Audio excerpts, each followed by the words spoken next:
षष्ठ अध्याय सुत उवाच सौनक आदि मुनि मध्ये सुत कहन्ति ज्ञान बोधे शुण सकल मुनिजन से व्यास नारद प्रसन्न एमन्ते नारदଙ୍କ वाणी से सत्यवती सुत शुणी नारद जन्म कर्म जेते हरिंकी भजिले जे मन्ते ए सर्व कथा जानी मारे पुणी पुछिले आरबारे व्यास उवाच थिले सन्यासी जेते दीन तुम्भंकु कले मंत्रदान संतोषे देई मंत्र दीक्षा गमिले जेणे तांक इच्छा तदंतरे कलकीस तुम्भर प्रथम बयस जन्म संचयी प्रजापति बाणुत काळु जेते गति करिबंचंती प्राणी सर्वे तुम्भे बंचिल केउ भावे काल प्रवेशे मुनिवर केन्हे छाड़िल कलेवर पूर्व कल्पर ए विचार कि रूपे हेल जाति स्मर तुम्भर ज्ञान देहन्ते काल न हरिला के मन्ते एमंत व्यास मुखु शुणी ब्रह्मानंदन वाक्य भणी नारद उवाच शुण शुण हे मुनि शुद्ध चेता मो जन्म कर्मर बारता मोते परम ज्ञान देई विप्रेजे गले पथ बही मु पुणी प्रथम बयसे मुनिजनक उपदेशे दिन बंचई माता कोले मनम कृष्ण पाद तले मोर जननी विप्र घरे सेवकी पणे दिन हरे सेवई विप्र घरे नित्य नथाई आत्मार आयते एकई पुत्र तार मुहि से मोते दंडे न छाड़ई स्नेह पोषई नीति नीति मोतहु नाही अन्यगति मोर निमिते भिक्षा अन्न बहुत कल्पे तार मन सेवा पाइब अन्न खाही ब्राह्मण घरे जामिलई मते भुंजाई अवशेष मोर जननी करे ग्रास संसार ईश्वर आयते मन्ते गला दिबा केते मुसे ब्राह्मण घरे थाई संध्या सकाळ न जाणई बालक पंचम बयसे बंचई जननीर पासे मोर जननी एक दिने ब्राह्मण घरे गोदहने धेनु दहन्ते पथे बसी सर्पे मिलिला पासे आसी दैव जोगे से दंशिला तक्षणे जननी मोमला मोहिमा तांको अग्नि देई भालई चौदिग चाही विप्रंक तही मोर मन नित्य भाजई छन छन ताहांको भेटिबार अर्थे गली उंटर दिग पथे ଅନେକ ପୁର ନଗ୍ର ଗ୍ରାମେ ବିପ୍ରଙ୍କୁ ଖୋଜି ପଥ ଶ୍ରମେ ଖେଟ ଖର୍ବଟ ବାଟି ବନେ ଦୁର୍ଗମ ପର୍ବତ କାନନେ ପବିତ୍ର ଜଳେ ପୁଣ୍ୟ ତୀର୍ଥେ ଦେବେ ସେବନ୍ତୀ ଯହିଁ ନିତ୍ୟେ ମଧ୍ୟେ ବଦରୀ ନାମେ ବନ ବ୍ୟାସଙ୍କ ନିୟତ ଆଶ୍ରମ ସେବନେ ସରସ୍ୱତୀ ଜଳେ ସ୍ନାନ ସାରି ପ୍ରାତଃକାଳେ ଉତ୍ତମ ସରୋବର ବନେ ହଂସ ସାରସ ଭୃଙ୍ଗ ସୋନେ ପୁଣି ମିଳିଲି ଘୋର ଦେଶେ ପୁରୀତ ନଳ କୁଶକାଶେ ହସ୍ତି ସେବିତ ବନ ଆଦି ଯେ ସ୍ୱର୍ଣ୍ଣ ଚିତ୍ର ପୁଣ୍ୟ ନଦୀ ବୈଣବୀ ଲତା ଗୁଳ୍ମସାର ଦିଶଇ ଘୋର ଅନ୍ଧକାର ସର୍ପ ଭଲୁକ ଶିବା ଗୃହେ ବନେ ଭ୍ରମୟୀ ଏକାଦେହେ ହେମନ୍ତେ ଭ୍ରମୁ ଘୋର ପଥେ ଶ୍ରମେ ପିପାସା ବିବୁକ୍ଷିତେ ହେମନ୍ତେ ଯାଉଁ ପଦେ ପଦେ ଶ୍ରମେ ପଶିଲି ନଦୀ ହ୍ରଦେ ଶୀତଳ ବାରି ସ୍ନାନ ପାନ କରନ୍ତେ ଗଲା ମୋର ଶ୍ରମ ସେ ନଦୀ ଜଳେ ପ୍ରାଣ ତୋଷି ଅଶ୍ୱତଥରୁ ତଳେ ବସି ଯେ ରୂପେ ମୁନିଙ୍କ ବଚନେ ଆତ୍ମାରେ ଆତ୍ମା ଅବଧାନେ କୃଷ୍ଣର ପାଦ ପଦ୍ମ ଯୁଗେ ଧ୍ୟାନ ମୁଁ କଲି ଅନୁରାଗେ ଉତ୍କଣ୍ଠା ଗଦ ଗଦ ବଚନ ଅଶ୍ରୁ ଜଳରେ ନେତ୍ର ପୂର୍ଣ୍ଣ ତକ୍ଷଣେ ପରମ ଆନନ୍ଦେ ହରି ବିଳୟେ ମୋର ହୃଦେ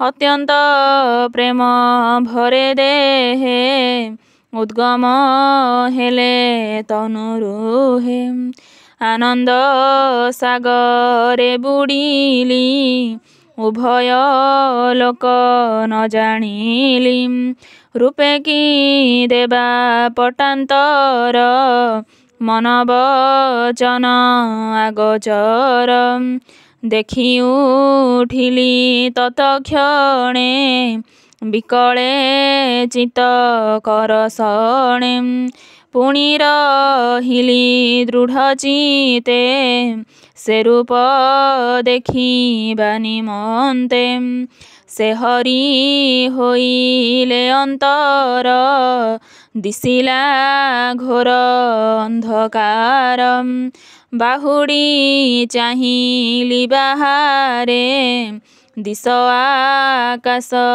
ଅଭ୍ୟନ୍ତରେ ଭିତରେ ବାହାରେ ନ ପାଇ ଆକୁଳେ କମ୍ପେ ମୋର ଦେହି ହେମନ୍ତେ ଅନ୍ତରିକ୍ଷ ବାଣୀ କିବା ଅମୃତ ତରଙ୍ଗିଣୀ ମନ ବଚନେ ଅଗୋଚର ସ୍ୱଭାବେ ଗମ୍ଭୀର ସୁସ୍ୱର ପ୍ରସନ୍ନ କଲା ମୋର ମନ ଶୁଣିଲି ଆକାଶ ବଚନ ଏ ଜନ୍ମେ ଦେଖିବୁ ତୁ କାହିଁ ମୋହର ଆଦି ଅନ୍ତ ନାହିଁ କୁଜନ ଜନଙ୍କର ଚିଣ୍ଟ କର୍ମ ବାସନାରେ ଜଡ଼ିତ ଯାବତ ଶୁଭାଶୁଭ କର୍ମେ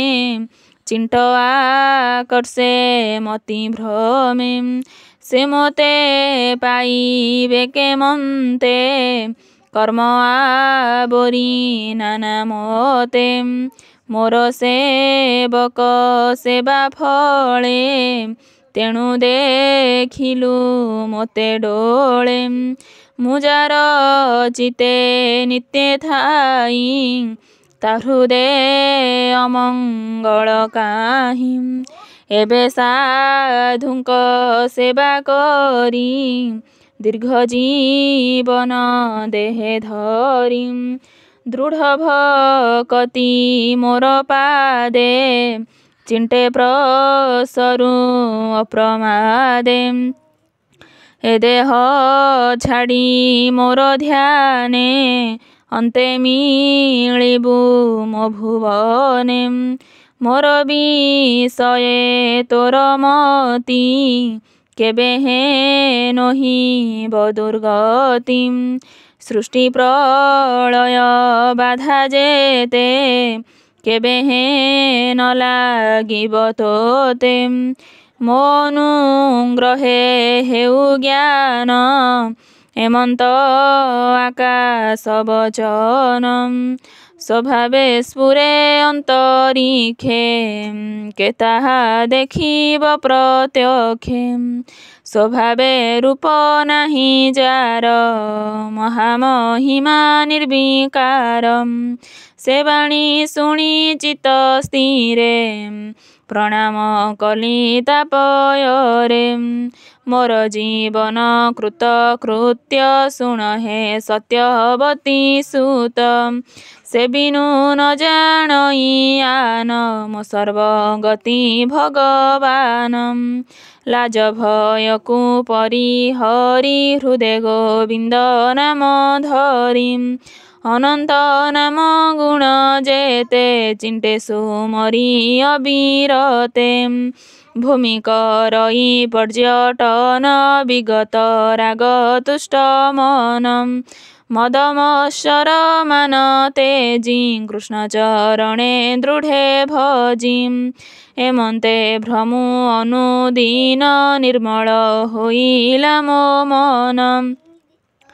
ଏମନ୍ତେ ମରଣ ନିୟତ କାଳ ହୋଇଲା ଉପଗତ।